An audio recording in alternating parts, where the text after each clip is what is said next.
I've been sitting here for the last 3 minutes trying to think of a decent cold open, and all I'm coming up with is quotes from Shakespeare and whatnot about dreams, and they all just feel really lame. So let's move on.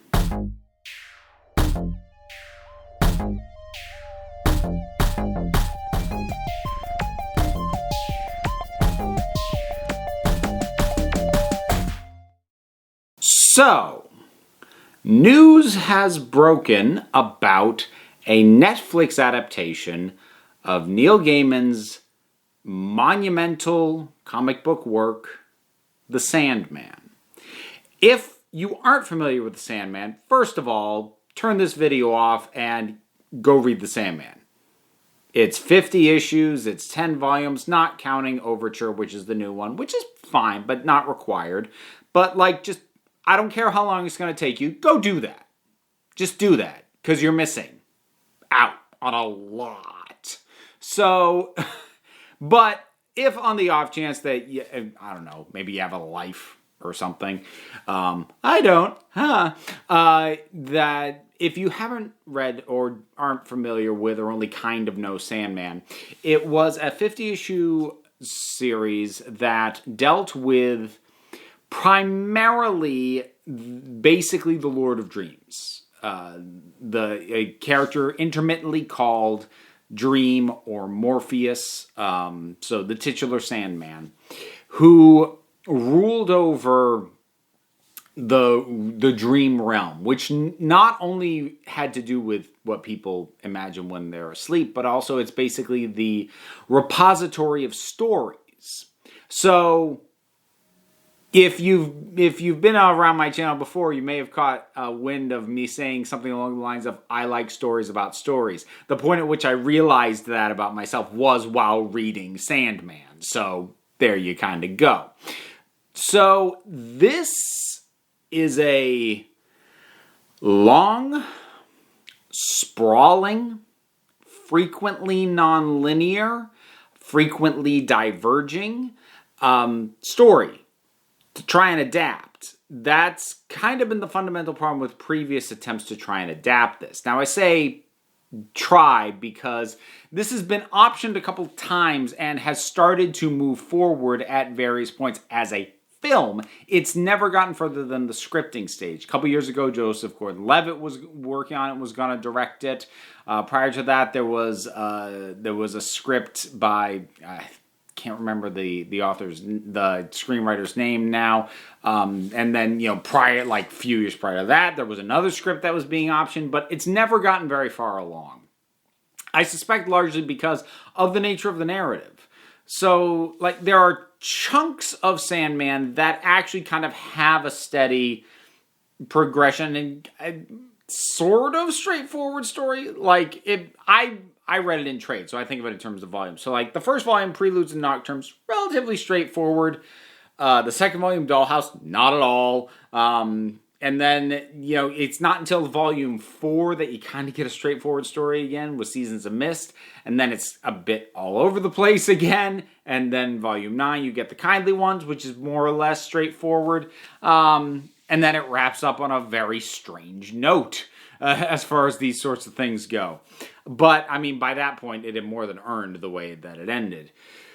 But it's the things that you would have to do to Sandman to make it work on film more than likely would make it unrecognizable as Sandman. Sandman, while it is a comic book, it is a visual story, is an incredibly literate piece of work. It is making commentary on stories, and it's doing so in a way that works on the page, does not necessarily translate. Not only just works on the page, but works on the page in a way that was intended to be digested 124, however many page issue at a time over months and years. Not to be hurled at you in 2 hours. So, like I said, adaptations have always been hiccups in this thing. So I have no doubt that the success of Good Omens is a big part of why Netflix jumped on this and decided to option it up. Now, first thing to point out, this point in the process, getting optioned, initial script work being done. The property's gotten this far before. So until I actually hear that they have begun shooting a pilot, I'm still going to take this with a grain of salt that it actually happens, because this thing is such a serious thing, serious odd piece of work to try and adapt to film or television. That said, television's a better fit than film. Because television, because of the isolation of individual episodes, and then even within that, individual seasons, gives you the opportunity to tackle it in a way similar to how it was done in the comic book. And I think I've actually said before, I actually did a video a while back with my pitch for how to actually do it as a movie series. I still stand by those ideas, but just by its nature, television's a better fit. And I think I've mentioned at somewhere along the line, might have been on a live stream, that what I would love to see them do, I don't presume this is going to happen, but what I would love to see them do is with each season of the show, completely change the visual stylings. Like, have a season that's in black and white. Have a season that's animated. Because if you read the book, they would change artists as they went along. So different volumes have completely different art styles. Initially by necessity, because the original artist, Sam Keith, was kind of clashing with Gaiman in terms of what they were getting for. So he left because the partnership wasn't quite working out. But then it actually kind of became a function of the story that as each new story arc began, we got a different art style. I'd love to see the show do that, but I'm getting ahead of myself on this. So when I initially heard this news, I actually got very, very, very nervous. After at first getting excited, because it said Neil Gaiman was actually going to be working on the show. He wasn't just going, good luck, you work on that, which is basically what he'd done every time it had been optioned as a movie. He'd never worked on the scripts when that had gone on. But this time he was going to at least be more involved than he had in any of the other previous attempts to adapt it. But then I got nervous because there was another name I saw, which was David Goyer. Now, David Goyer, he is a screenwriter and a producer of film and television, best known for his work at this point on the Blade franchise and the first two Nolan Batman films. It's debatable how much of his work actually ended up on the screen in The Dark Knight, but he absolutely wrote the primary draft for Batman Begins. He also worked on things like Batman v Superman, Man of Steel, and it's not like I have a grudge against those things. Here's my opinion of David Goyer as a writer at this point. Unless you pair him with a director who really knows what they're doing and what they plan to do and has a clear vision that works for the story being told, his scripts aren't that good. The best work ever made out of something he wrote was always done by screenwriters who had really unique visions. Although I suppose, in light of Batman v Superman, that's also true of one of the worst films made out of something he wrote. But, that's a whole other discussion, talking about what went wrong with that film. But if you look at things like the Blade movies, Stephen Norrington in the first one and then Guillermo del Toro with the second one had really clear visions of how they were going to execute this, and they gave it their own spin. The third Blade film that David Goyer actually directed is bland and dull and horrible. And then you've got stuff like the Batman Begins and The Dark Knight. Christopher Nolan, really clear idea of what he wanted to do. So David Goyer's scripts they're just kind of I don't want to go so far as to say a blank slate, but they completely depend on the director. Now, like, a bad director can ruin even a good script, but if you have a good script, that puts you in a much better position. And basically, the movies he's been involved in, and same with the TV shows for that matter, are only good when in the hands of people working past the writing stage, taking it up after him, who are really good at what they do. But if you ever see something that he was involved in that didn't turn out good, you don't go, that's a shame, because the script was real good.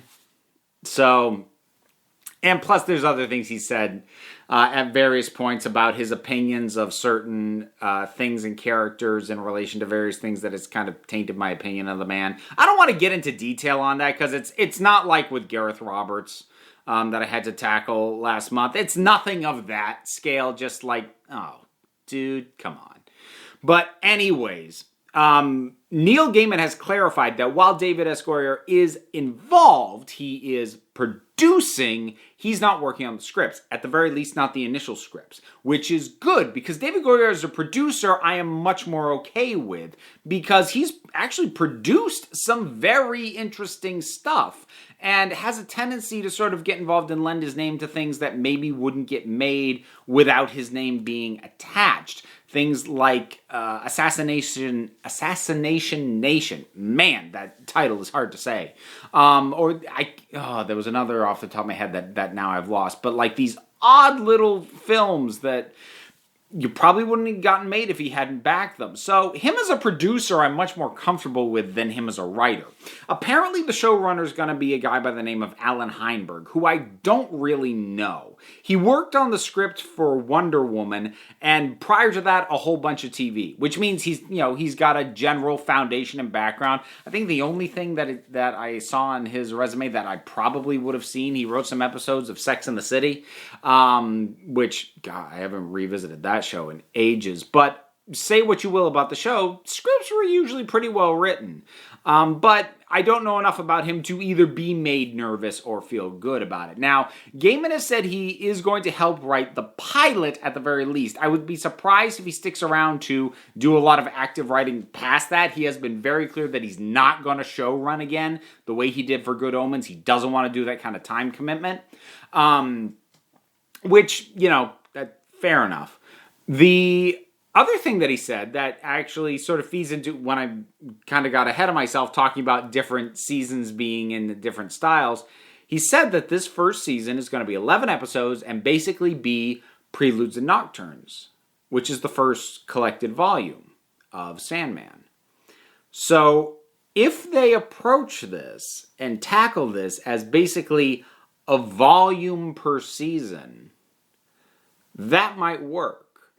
I think they're still going to have to, tweak it because there are some of those volumes that, involve Morpheus so little and really are going to depend on the audience being invested in characters that are not the guy who theoretically the thing is about.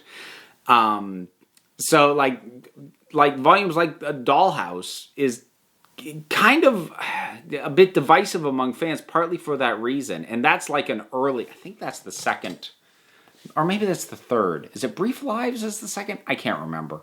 But things, go in funky directions fairly early on, to the point that I think probably doing a volume per season, doing that straight as your plan, probably not going to work. You're probably going to have to take some of those more divergent or whimsical volumes and kind of integrate those into some of the more solid narrative seasons. You could have things going on in a Dollhouse run in parallel as a B plot to something like Seasons of Mist. I'm just thinking that off the top of my head. I'm not actually entirely sure that clocks, but something along those lines. So I think, depending on how this turns out, we could potentially get, I'm going to go with a guess of 7 solid to great seasons of television out of this. I love Sandman, and I would love to see it adapted well. I'm very nervous about it, as I would be about anything that is not only something that I think is really good, but is really particularly tailored to the medium it was originally told in, which I do think Sandman absolutely is. That doesn't make it unadaptable. It just means you have to go about adapting it incredibly carefully because the things you need to alter, because they were designed to work in a completely other medium, you have to be sure don't cause it to lose the sense of what it is. Or if you make the choice to keep those things, suddenly you have something that doesn't necessarily work in the medium you're now working in because you've kept all these elements that were designed to work elsewhere. And I don't know what will happen, but I'm going to be keeping an eye on this. I'm going to be curious about casting. I really hope that they go unknown for Dream especially. They probably won't. Like, they'll probably need some sizable name. I would cast little known or unknown for Dream. I would get somebody recognizable for, say, Death. Or Delirium, or some of the other, the other Endless, really. That's Morpheus's siblings. Your other recurring characters, get some known folks, but like Dream himself, yeah, I say go unknown on that. But I don't expect them to do that. We'll see what we get. Sandman, the series, on Netflix. Speaking as someone often really skeptical who zeroes in on the way things can go wrong, the information we have so far doesn't give me too much reason to worry. A little, not a lot, which is pretty much my equivalent of, hey, that could be really good. So if you're new to this channel, that's me kind of acclimating you to my own personal scale of enthusiasm and optimism, which is skewed. So we'll wrap it up there, folks. Sandman on Netflix. What do you think about this news? Have new details leaked between when I shot this and when the video went up, and you're wondering why I didn't bring that up? Whatever your thoughts are, drop something down in the comments. Let's talk about it. Bunch of stuff to do down there as well. There's the Patreon, which is a huge help. There's the like button, which is also a big help. You folks have been hitting it lately, and I appreciate it. You can subscribe. You can check out links below for merch, my P.O. box, etc. Or you could just do something else and not click on any of it. I mean, I'd appreciate it if you would, but I'm not going to tell you what to do. You're the council. I just run the meetings. So until next time, this council is adjourned.